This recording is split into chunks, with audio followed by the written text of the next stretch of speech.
Hi, I'm Keith Allen, and I play Murphy on Z Nation, and I listen to One Up Gaming Podcast. It's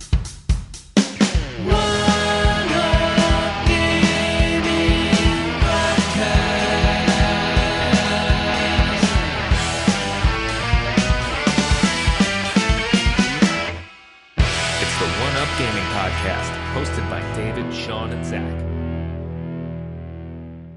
And we're here, it's the One Up Gaming Podcast, episode 139. It's me, David. I've managed to find a new co-host for this week. I guess I should say it's Stephane. So if you want to just sort of say who you are and what do you do? My name is Stephane, and basically, I do music for games and stuff like that. I did music for 4089 and 5089 already, and the creator Fruit really likes my work and all that, and I really appreciate him publishing my work for his games and all that. So right, so again, we'll get into a bit more detail of some of your work coming up in the next hopefully within the next month or so. Some of it will be out and about and be able to be bought. So I guess, first of all, we'll just sort of say, if you want to just sort of go over some of the games you've been playing this week. I've been playing Beyond Earth, Civilization Beyond Earth, and it's pretty good game. You get to go on the planet, and you get to work with either go against or with people, you know what I mean?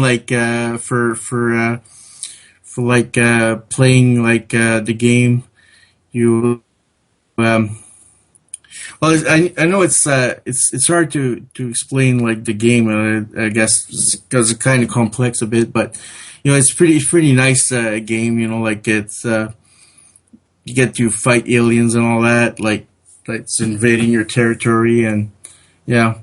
And also, I play regularly Duke Nukem Forever. I know, you'll be oh, geez, not that game. But I'm a big Duke Nukem fan, by the way, and I just hope that Gearbox is. I can't say Gearbox, right? Oh yeah, you can say whatever you want. Okay, yeah, okay. Well, Gearbox, I just hope that they're gonna really hit the ball on Duke and just make him better than what he was before, Duke Nukem Forever. So I just hope I can see that going on and all that. Other games I played, I'm just gonna see my Steam list here so I can remember. Well, I played 5089. 5089 was given to me as a gift and all that, because basically Fruit he gave me that because I made music for him and all that, so I played 5089. It's a pretty good game because you go around it's open world, and it's roguelike. Well, it's not roguelike, but I mean it's randomly generated world, and it's just very amazing because you can do quests and all that. It's randomly generated quests and randomly generated being able to get weapons and all that, and it's pretty nice. I mean, I had a quick look at some of the screenshots, and it looked very retro, sort of Tron, sort of a weird. Yeah, it's Fruit's signature, I guess, for making the games. Uses what's a Jarhead Monkey or something, I think it's called.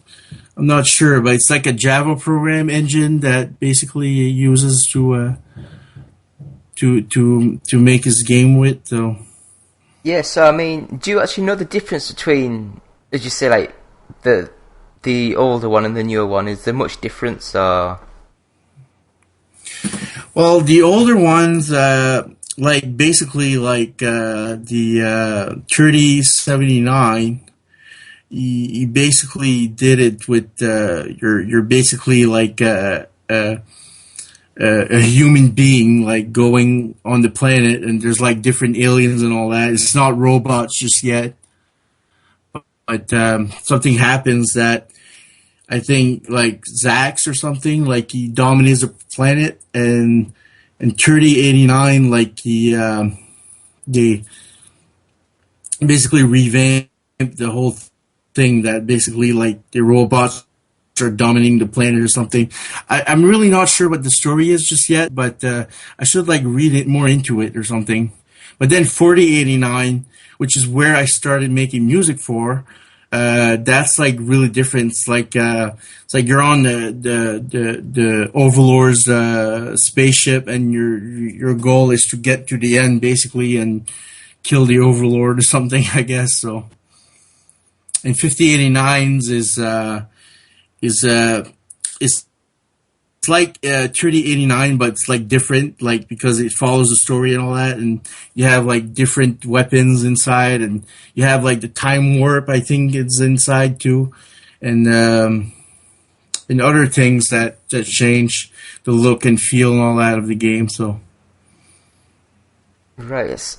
So is it first person sort of game? Or? yeah, it's a first person like game.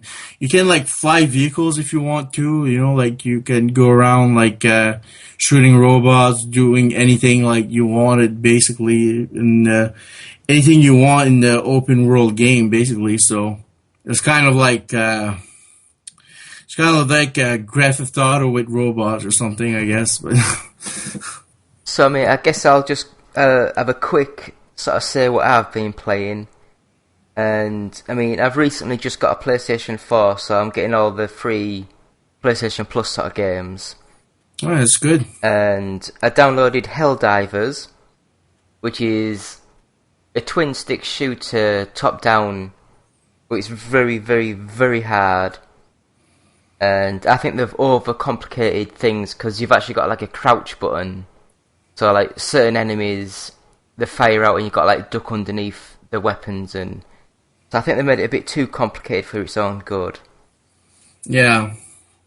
Well, what about Bombshell? What do you think about that game? I've not heard of Bombshell. Bombshell was specially designed by Interceptor and 3D Realms. I think was the publisher, and it's supposed to be like a game that came out of the whole Duke Nukem 3D phase and all that, and basically Duke was supposed to be in there, but I guess they removed like every single bit of it and just like remade it so that's like a female character. I don't remember her name though, but it's Bombshell. You call her Bombshell, I guess, but yeah, it's like a top-down shooter, like you said. And go around like shooting aliens and going on different planets and all that. It's not too bad. I haven't played it yet, but it's just by the reviews and the screenshots. I think it and the videos actually look kind of good. Yeah, I mean, a lot of the listeners will know I'm not really a PC gamer. Okay, yeah. I mean, I've had me Xbox One since launch. And that started to die before Christmas, so my girlfriend said she'd buy me a PlayStation 4 for Christmas. Yeah. So... yeah, I'm more into PC games because, first off, I don't have a TV. And second off, I've been playing like PS3, Xbox 360 games and all that, and it's like, yeah, it's good and all that, but it's like the PC, I don't know, it's like, it's just like it's constantly upgradable, like it's constantly evolution and all that, like it's evolving or something. So yeah, I mean, my Xbox One, when I bought that, it was £420. yeah, And the PC that I built up myself, I basically paid like about 230 or 250 quid. yeah, And it's the same spec as an Xbox One. yeah, basically. So So you can build one that's even lower than that. I heard the PC's being built for like $150 US dollars. I don't know what it is in your currency there, but how much it would be. But I'd say $150 it'd be about £105, £110. Okay, so give me a rough idea, yeah. So the next game is what everyone's been going crazy over the last few weeks, and that's Unravel, which is a cute side-scrolling platform puzzle game where you control a little ball of yarn called Yarny. And you have to... Have you played games like Limbo and things like that? Well, I played Little Big Planet, actually, and I really loved it. Like, I think it's a bit like... Is it like a bit like that, or is it like different? Like, it's more physics-based puzzles where you gotta pull things and do things and... Yeah. It's kind of similar in a way, but... Yeah, when you sort of say that, yeah. I mean, a lot of people know I hated Little Big Planet. Yeah. Just the fact of the jumping was way too floating. You didn't feel as though you were in control. Oh, yeah. But, yeah, that was an issue for sure. But yeah, this Unravel, I tell you what, it's bloody hard. I've only managed to play about 20 minutes into it and I got stuck. So I mean, I don't know if I'll ever go back to that or not, so it might not be my sort of game.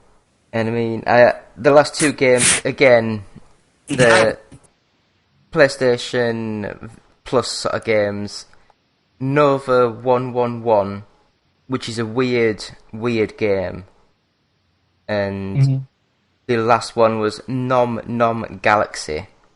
Which... So basically, you're playing all indie games or something, or is it indie games or? Yeah, they're majority indie. Yeah, I mean I played Rise of the Tomb Raider. I played Halo 5. Yeah, I played a lot of the big launch stuff on the Xbox, but I've not really bought anything for the PlayStation 4. I mean, I've got nearly all the launch games. And The Last of Us and God of War 3 and all those sort of stuff, but a lot of them is just like, you play them once, it's like, yeah, I've played it before. Yeah, but, you know, it's the challenge that gets you going in games, you know, like, also. I don't know, I like to have games where I can just press, you know, like Yoshi or something like that, where you just keep your finger on going right or whatever and you just complete the level. Okay. You know. Yeah, you don't need much walkthroughs for that one, I guess, but... Yeah, so... Anyway, so that's all that we've been playing this sort of week, so we'll move on, and this next section, we won't do news, but what we will do is, we'll have an interview with Ross Brierley, about... Well, it was supposed to be about Cubixx HD, but it went a bit all over the place, to be honest. But that'll get cut into the podcast now. And coming up next on One Up Gaming, this week's interview.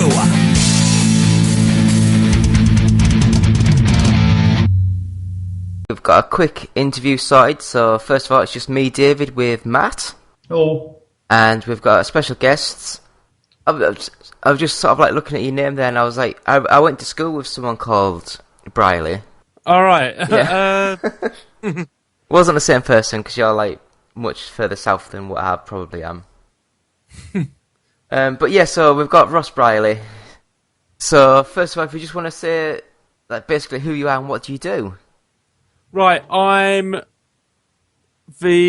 Ross. I'm the community manager, PR person, and games tester, and various other things at Ghostlight and Laughing Jackal.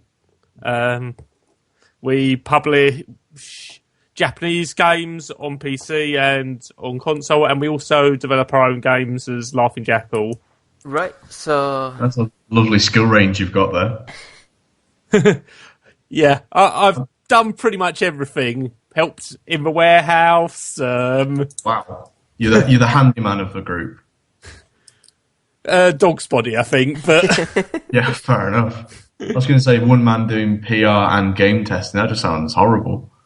I started out as a tester about over 9 years ago now, and about 6 years back, I was asked if I wanted to try sort of doing the PR and community management, because we'd sort of been for a few people, and they got to me.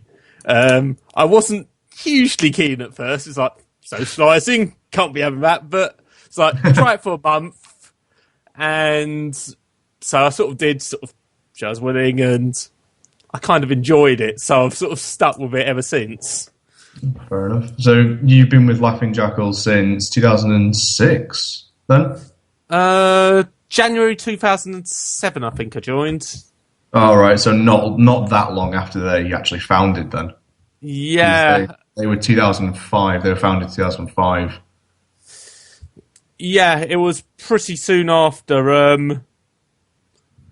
Although they were sort of formed from Midas Interactive, who've been around for donkey's years but haven't done anything. Yeah, a while. lately.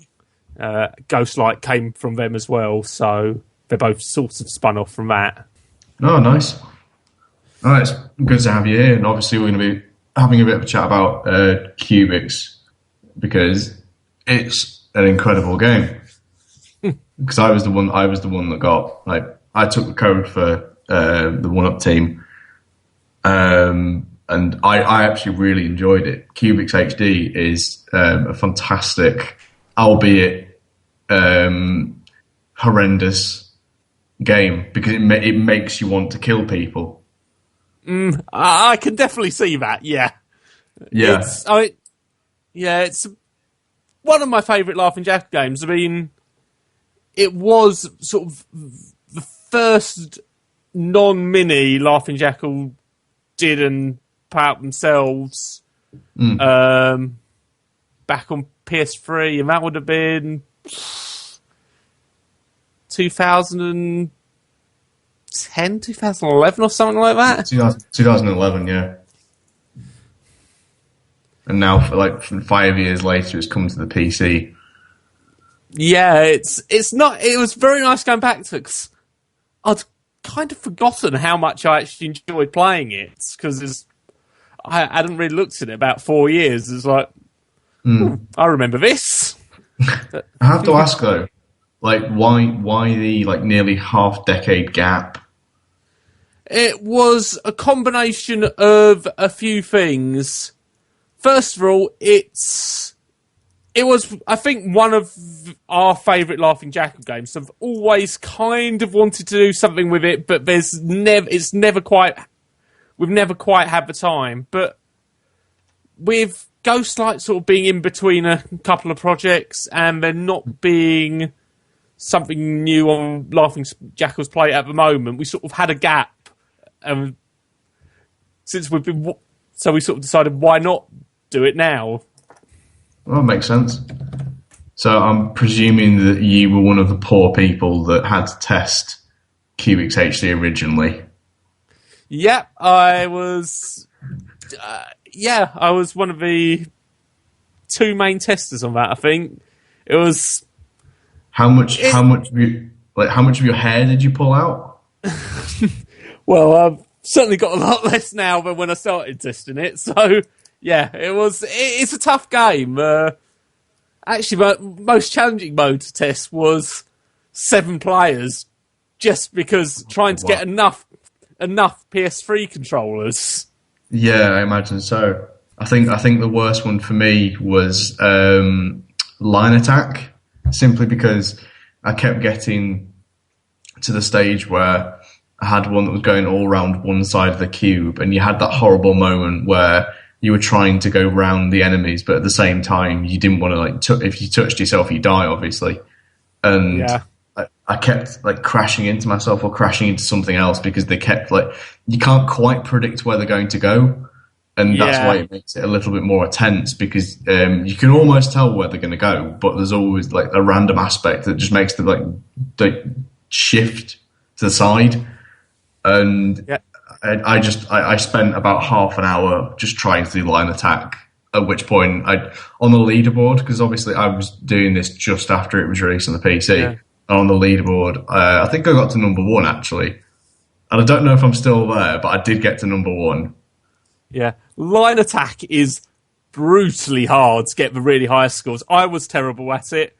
Our producer, he wasn't there for the PC version, but on the PS3, he used to be really, really good at it. He used to come with these massive snaking things that just sort of weaved across the side of the cube. I have no idea how he managed to pull it off, but yeah, it's not easy. Yeah, so I think I'll just interrupt a little bit because a lot of the people who might be listening won't have any idea what Cubixx HD is. Yeah, sorry, I neglected that. So I guess, Ross, if you just want to do like the elevator pitch just for what the actual game is and how it plays, that kind of thing. Okay, yeah, it's a bit of an old school arcade game, partially influenced by Cubixx. I don't know if any of you have played that, which was a very old arcade game where you used to cut out sections on a square because it was just a 2D plane, and we sort of took that, put it to 3D, and the goal is basically to draw lines, cutting out as much of a target percentage of a square, and without being hit by the kicks in the middle or any of the other enemies. And it's sort of fast-paced, arcade puzzle type game. Sorry, I'm so going on outside, so I just got lost to say. But yeah.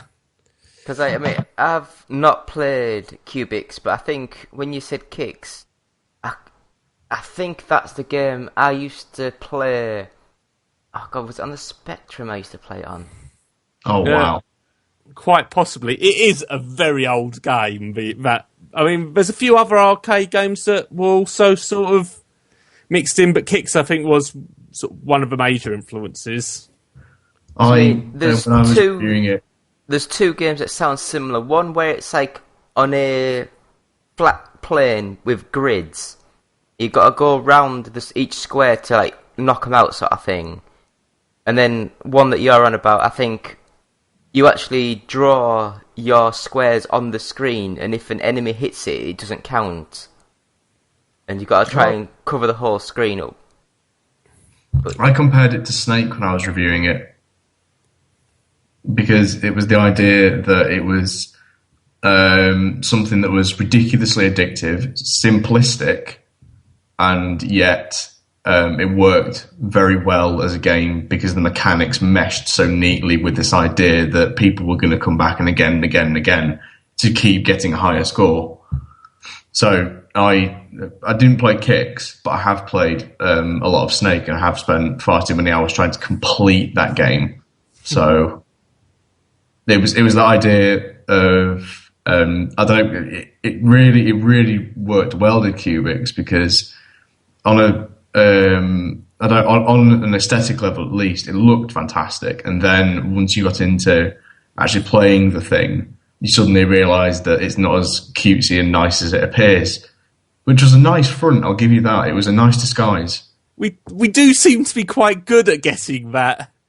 Looks quite cutesy, but underneath that's quite brutal. We've done that a few times. Yeah, I think a lot of people have the same thing with Flame Over, which looks like a sort of cute firefighting game, but at least a few reviewers sort of compared it to Dark Souls in terms of difficulty.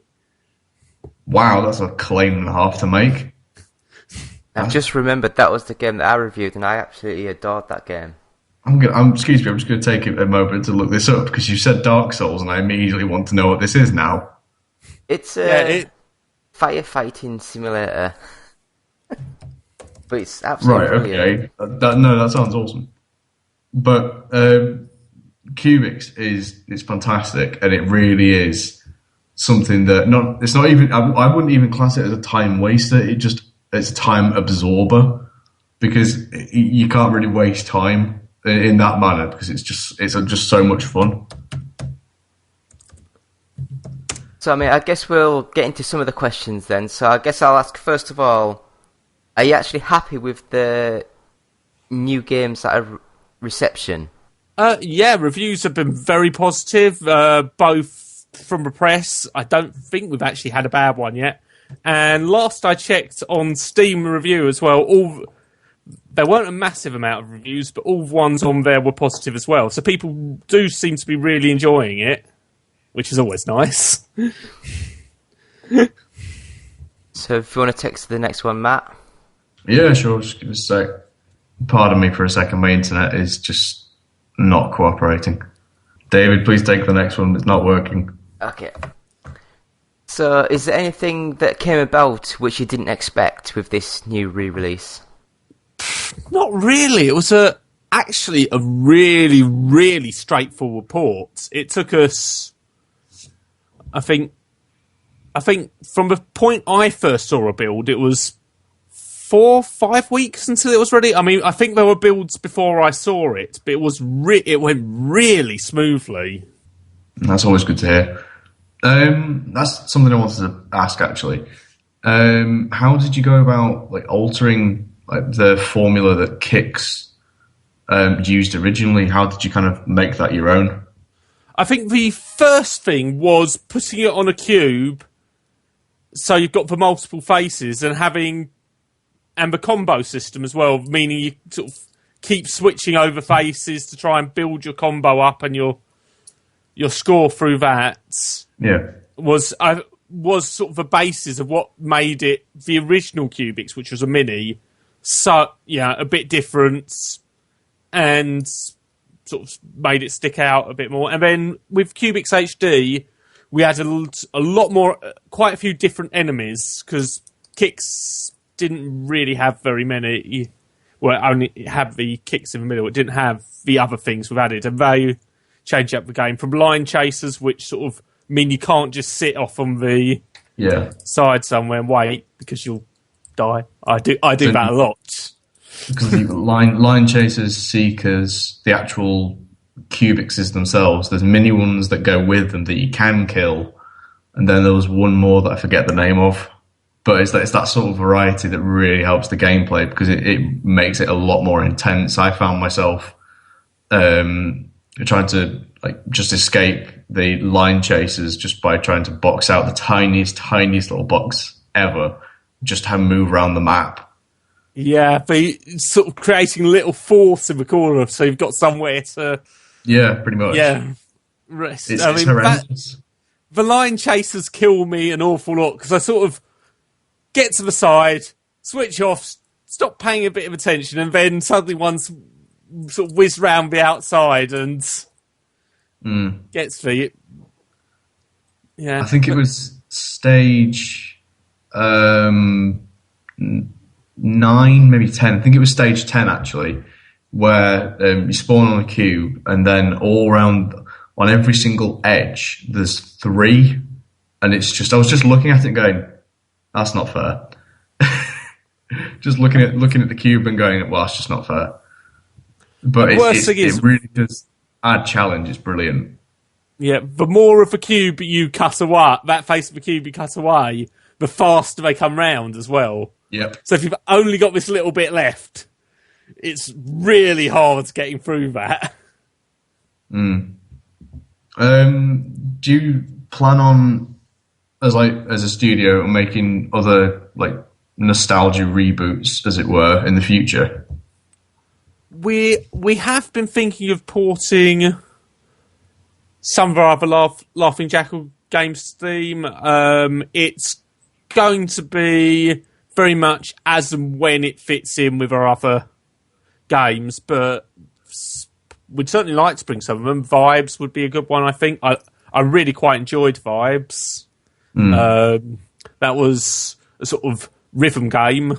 Then, I mean, my personal favourite after that would probably be Ace Armstrong versus the Alien Scumbags, which is a sort of scrolling shooter, and is another one of the looks quite cute, but isn't. Yeah. Well, it was so hard that we actually had to patch the mini to make it easier, because no one could get through it. I think hard difficulty is still the same as it was before, and I'm not convinced that anyone other than Al is able to complete it on hard. But on the easier and normal, we had to make the hitbox smaller and enemies take less hits because no one could. Yeah, I can see how that'd be a problem. But speaking of patches, though, because obviously Cubixx is like quite a new release on the PC, even though it's been around for a while. Like you're obviously going to experience some problems. Have you got any like specific updates it's like significant updates that Cubixx can see in the future? There's nothing planned at the moment. It depends what comes in the way of bugs. Obviously, if we get multiple reports of similar issues or just particularly nasty problems, they will be patched out. But at the moment, touch wood, we haven't had anything too bad. So fingers crossed. But we might not have to do too many patches. But obviously, if anything does come up, it will be patched. I was going to say, there didn't seem to be any like glaring flaws in the game itself. The only thing that I could really say was the fact that the multiplayer sessions were very finicky when you were trying to connect. Multiplayer, I think it mentions in the description, multiplayer is actually local only. Oh, that's odd. It's basically, I mean, the multiplayer is kind of a holdover from the PS3 version, which is why it's 7 players max, because that's the number of controllers. That's why. Right, okay, it's localized.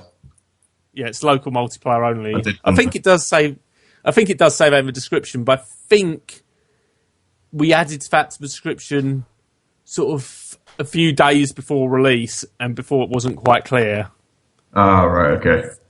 So I'm just wondering, will any of the mechanics from this title make it into any of the other games that you guys are making? It depends. I mean, we love the game. We'd like to revisit it again but it will depend on how it does sales-wise. Because, well, obviously, we need to be confident whatever we do next is going to at least make its money back. So it depends how it does. But we loved working on it again, and if the opportunity came up, we'd certainly be happy to do another one. And I mean, I guess I'm almost certain that the Flame Over actually ventured onto the PS4. Yeah. Will this game also be venturing onto the so-called next generation of consoles? Again, it's probably going to depend on sales. Nothing is planned at the moment, but if Cubixx ends up doing really well for us, then we'll probably have to look into it, but we'll just have to wait and see, I guess. And, I mean, I've got a couple of questions which are completely off the subject, and I just thought with you being like in PR and all the other bits and bobs that you've done, you might have a couple of ideas as to some of the answers. So, first of all, I'll just sort of say, EA let slip on an investors call last week about maybe what the Xbox One and the PS4 sales for the consoles were. I'm just wondering, do you have any idea has one reason why the PS4 has almost sold double the amount of consoles what the Xbox One has?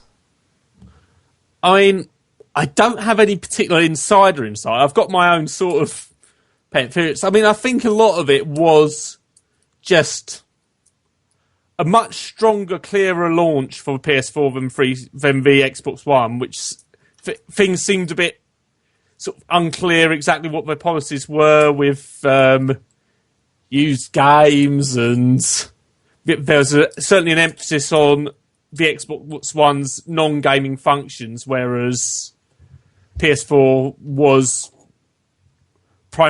pushed as a gaming machine that might also do other stuff. I think that helps. And then it's sort of price. PS4 was a bit cheaper at launch. It's a bit more powerful as well. So it's just a combination of factors. And I mean, I don't have any particular insight, but that's just how it seems to me on the outside anyway. And I mean, the last question that I have got is, again, something completely off topic, but again, it deals with like PR and everything. I'm just wondered, when the Xbox announced that Rise of the Tomb Raider would be console exclusive to Microsoft, there was massive outrage between fans and the gaming press. But I just wonder why, when Sony do the exact same thing, but do a real exclusive with Street Fighter V, no one says anything. And Bloodborne. No, Street Fighter V, that's because that was multi-platform all the way up, just about. Same as like Tomb Raider. I'm just wondering why there was no massive outcry about this one. Not sure, really. I mean, I can certainly. I mean, I can sort of see both ways why people. I can see why people don't like stuff being console exclusive, because if you don't have that console, then you can't play it. I mean, I can see what the attraction is for publishers and developers, whether it's development funds, a bit less risk, and a bit. I mean, obviously for smaller companies, and this doesn't apply to Capcom or Square Enix, but for smaller publishers like us, it's a lot easier to target one platform over the other. As for why one would cause the upset and the other wouldn't, not really sure. I mean, I think it's especially with the Tomb Raider one, I think the gaming press has got a lot to answer for, because especially the first year and a half of the Xbox, they seem to just basically report on all the negative aspects of it. And I think that's what's happened in the last couple of years, why Xbox has done so badly. I mean, with this specific one, in my experience, while obviously a lot of people in the gaming press and in the industry itself love games and have their own sort of biases, I've not really noticed too many who sort of really pro one company or anti the other. But I mean, I think certainly early on, one of the reasons that Xbox got a lot of mixed coverage was that the message just wasn't always very clear what they were trying to say. But in this particular case, I honestly don't know why one would cause more upset than the other. Right, and so, yeah, I mean, I just thought it was just, it's one of those things where it's just a funny thing. I thought I'd get a different perspective on it. Yeah, I mean, we're sort of a bit out of the way of much of the rest of the industry. We're sort of stuck out in some offices in Braintree. And I mean, I do know a few sort of other community managers and people in games, but we are a bit out the way, so we don't get. We're probably not the people to go for hot industry gossip. Right then, so before we go, if you'd just like to mention how people can get hold of Cubixx and any of your Twitters and things like that you'd like to mention. Okay, yeah. Cubixx HD is out now on Steam, where it's priced at $8.99. I can't remember what that translates to in pounds. And is $6, something like that. Yeah, and is also available on the PSN store for PlayStation 3. And if you don't have either of those, if you've got a Vita or PSP, you can pick up the original Mini, which doesn't have a lot of it only has 10 levels, doesn't have a lot of the enemies, but if you want to get an idea of the basic game, you can pick that up as on PSP and Vita. If you want to find Laughing Jackal on Twitter, it's at laughing underscore jackal. Very complex, that one. Ghostlight can be found at Ghostlight Games. So, yeah, we're really original with it. And mine is at Ghostlight underscore Ross, if you want to catch up with me on Twitter. I tell you what, I don't know if any one of you guys knows, who was the team who made the last Need for Speed game? Wasn't that Ghostlight? Or Ghost Summer? It was like, I'm not sure who did it, but it wasn't us. Oh, no. It was a team made up of former Crytek teams, and they're headed in Sweden. But I'm sure it was Ghost Summer, but I can't remember. It's just, that's all I can think of now. So basically, no. Yeah. So no. I mean, if someone wants to give us money to make a Need for Speed, we could try, but I'm not sure we're really... I'd like to see Need for Speed on a three-dimensional cube. That would be awesome. I was thinking a sort of firefighting type thing where you're going around dressed as a fireman, putting out fires. So GTA. Just so people don't think I'm crazy, it was Ghost Games who did Need for Speed. Yeah, I'm just seeing that on Wikipedia now. I sort of had a look myself. Everyone quickly goes to the internet to check they're sane. There we go. So, thank you, Ross. It's been a pleasure. Thanks for having me on. Not a problem. Thank you. Right. See ya. Bye. Do you have trouble sleeping? Tossing and turning all night? Nothing you do seems to help. You're not getting your recommended 6 to 8 hours of sleep each night. Well, now there's a solution. Now there's Fat Cat Fly. With Fat Cat Fly, you'll easily get the sleep that you deserve. Download for free on the iOS App Store, and you're guaranteed to get a good night's sleep with very few side effects, as you help a fluffy kitty eat all the junk food that he wants. Side effects may include sleeplessness and desire for cheeseburgers if erection lasts more than 5 hours. See a physician. Try Fat Cat Fly today. Visit facebook.com/fatcatfly because you deserve a better life. And that was Ross Brierley there. Thank you for Ross for coming on and chatting to us. It's still me, David, and we've got Stephane here still. And this section we're going to be talking more about his work as basically making music for games. So, when did you first try to get into music for games, or is it just something that you've fallen into recently? Well, it's just my friend Phil. He put me into the position that said that, he said, well, your music sounds like game music. So it's like, so he said, why don't you just like put the music in your games or something so I said, yeah, well, I think I could do that, but I wasn't too sure at first and all that. But then I decided to contact some people and all that, and start making connections and start basically making music for games. Yeah. Because I mean, I first got your email address from. Let me go up to my contacts on here. Yeah, it was the guy that did the game for the Punching Bears. Yeah, Nicole Hunt. Yes. Yes, I emailed him saying if he knew anyone that does music and stuff, and he passed your details on. So that was a long time ago when that happened. Yeah, very long time, like a few years or something, or I don't know. Maybe about a year and a half, maybe maximum.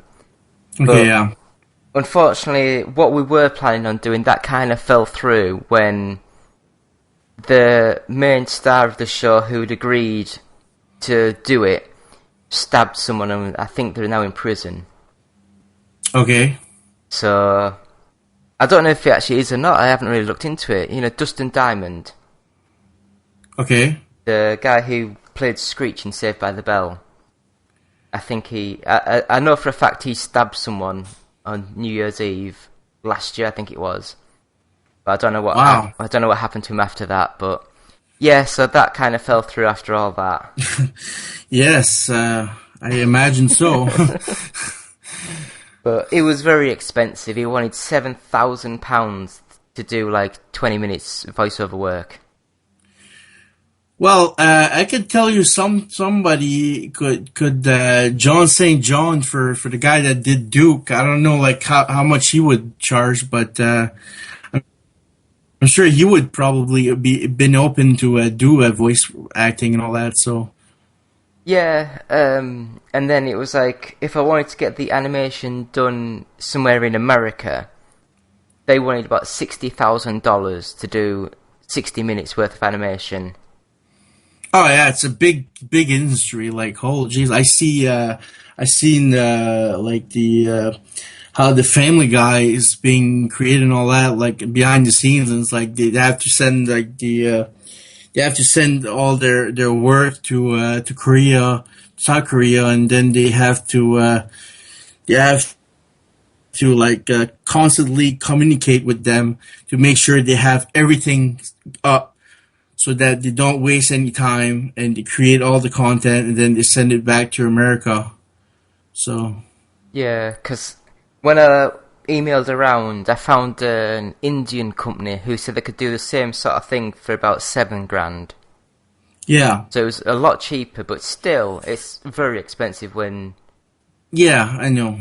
I mean, like, It's, I don't know about yourself, but, like, I work full-time on nights. And yeah. then, like, I do the website and stuff as a... It started off as a hobby 3 years ago. And... Now it's a job. Not really. Not really, no. I mean, I used to be getting quite a lot of income on the page views on the website. I used to be getting like £50 like every month just from the website itself, so that paid for itself and the podcast. Oh, that's good. But unfortunately, the last, I think when was it? Probably about half a year ago. They changed all the way Google handles things and that, and then now we're only getting like £10 every few months. Oh yeah, that So really is it's terrible when they do down, that. Dropped down a hell of a lot. But They anyway, call it they call it they call it what's it is again? It's user agreements and all that. Yeah, they change the user agreements a lot. yeah, anyway. Okay, enough of that. Yeah. So you say you did the music for, was it 4089 and 5089? Yes. How did the developer contact you, or did you contact them, or? Well, I contacted Fruit. Like, I don't remember his real name, but I mean, we always called him Fruit for some reason. But it's a PHR00T. If anybody like wants to know.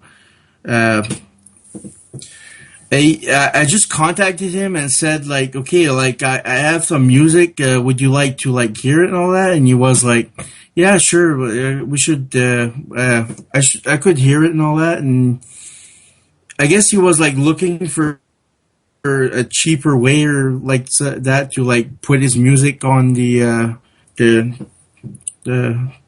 for the game.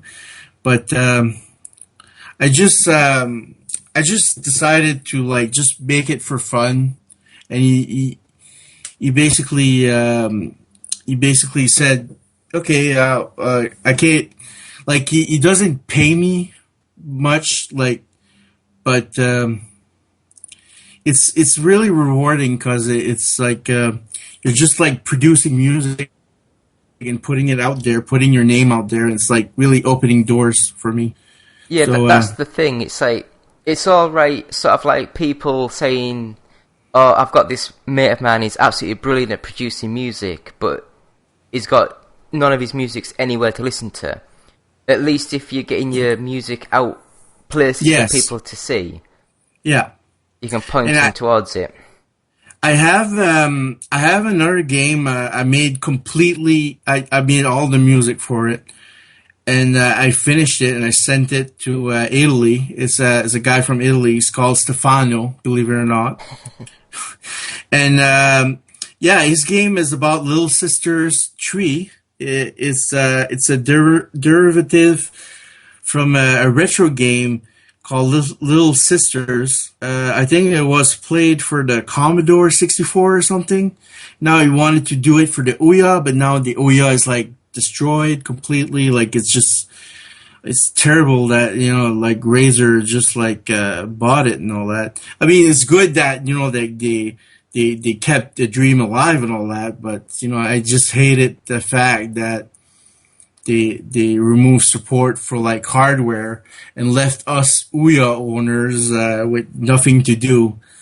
But upgrade, I guess. I mean, do you actually still have an Ouya? Yes, and I changed a system in it to run Google Play and all that. So because I got one sent to review, and I reviewed it. I was quite impressed, apart from the joypad sort of thing that was horrible. Yeah, and there was a glitch for it, but the thing is that when I installed the drivers for the Ouya for the new build that was on the, I think it's Cinemod build or something. I think it's done, but when I did the mod and all that and installed the drivers, it ran very good. Like it's like it didn't like it used to go like the look button used to go like used to be like you just look around like constantly in a circle or something. But it wasn't stuck like that anymore. So I don't know if they improved it or something, probably. But I mean, yeah, I basically just used mine for the XMBC. I've just streamed movies and stuff. Yeah, I don't do that. I usually just game on my Android and all that. I have one or two videos I paid for like in the past. I guess you people must know about it. It's Angry Video Game Nerd, the movie.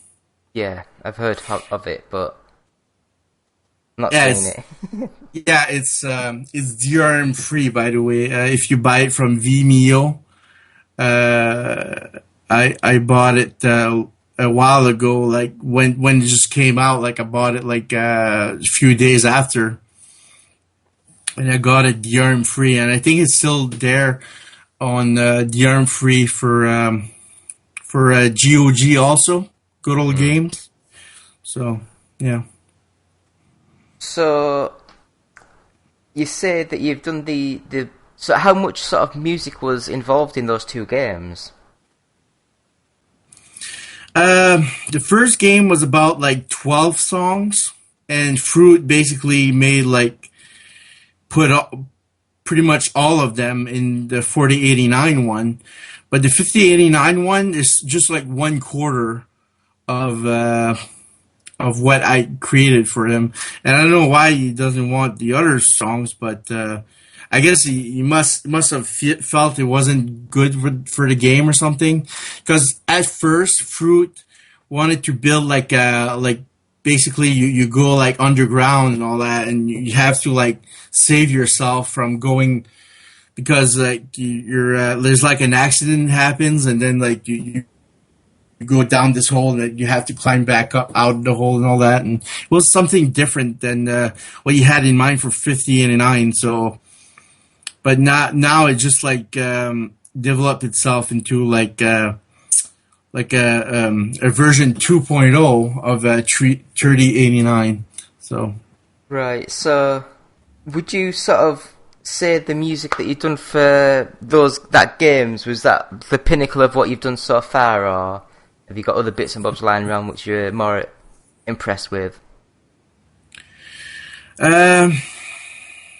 If you mean like what kind of music I'm impressed with or something, or no, I'm just wondering like if you think that the music you made for those two games is the best that you've made so far, or have you got other bits that you've made that you're more proud of?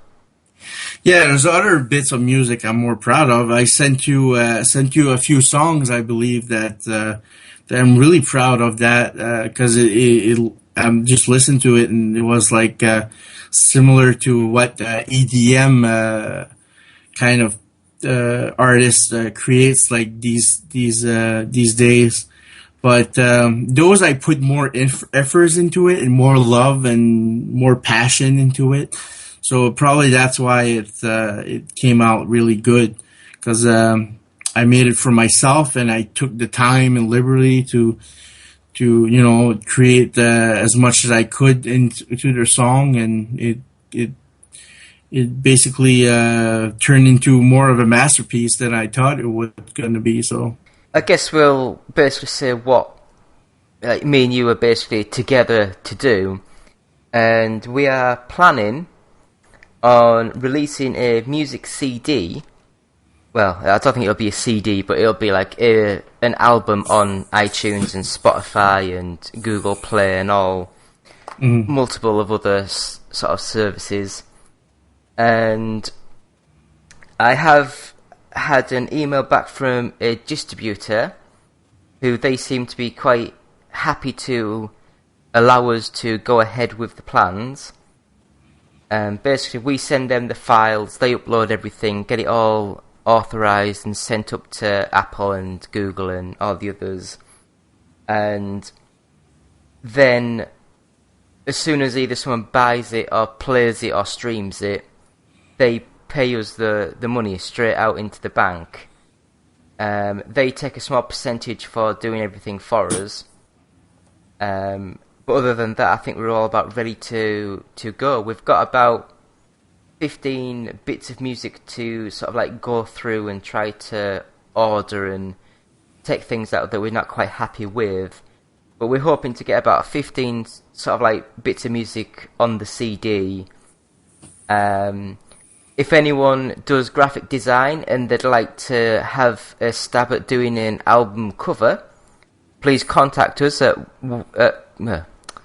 I forgot, we've changed the email address. contact@oneupgaming.co.uk, and we'll have a chat and see what we can sort out there, because we do need a CD cover. That's one of the bits and bobs that they said they won't help with, because it can work quite expensive to get all that done. But other than that, I think hopefully in the next month, I'd say at the most, we should have a CD to try to push on people to sell. But, I mean, basically, what I was hoping was, it's a companion to the cartoon series that we were producing, so what my ideas were, all the games featured within that series, we would make music that accompanies, goes with certain games. So it's not, say, Block Story. We're not nicking the Block Story theme. We're just making a bit of music that sounds as though it'd fit in with that game. And we're doing that for a few games. Like, we've got Doom and Postal and loads of other games that I've actually emailed around and got permission to feature in the series and make stuff for. So hopefully there won't be any legal sort of like percussion, about this. But they're all quite happy with that. So, I mean, is there anything else that you'd like to sort of say about what you're doing? Or do you reckon that summed it up? The what? Do you reckon that's summed everything up, or do you want to go over some of the things that you're doing for it? Yeah, it's just I began creating music for him like in the past, and it's just it was pretty good and challenging for doing the music and all that, and I pretty much enjoyed making music for those kind of styles and games. So yeah, I mean, I think. Oh, I also forgot. You probably won't know him, but the legendary games developer John Hare, who used to be one of the founders of Sensible Software, who did Sensible Soccer, Cannon Fodder, Megalomania, and all those sort of games, he's agreed to license us one of his songs so we can actually put one of his songs on the album as well. Oh, that's good.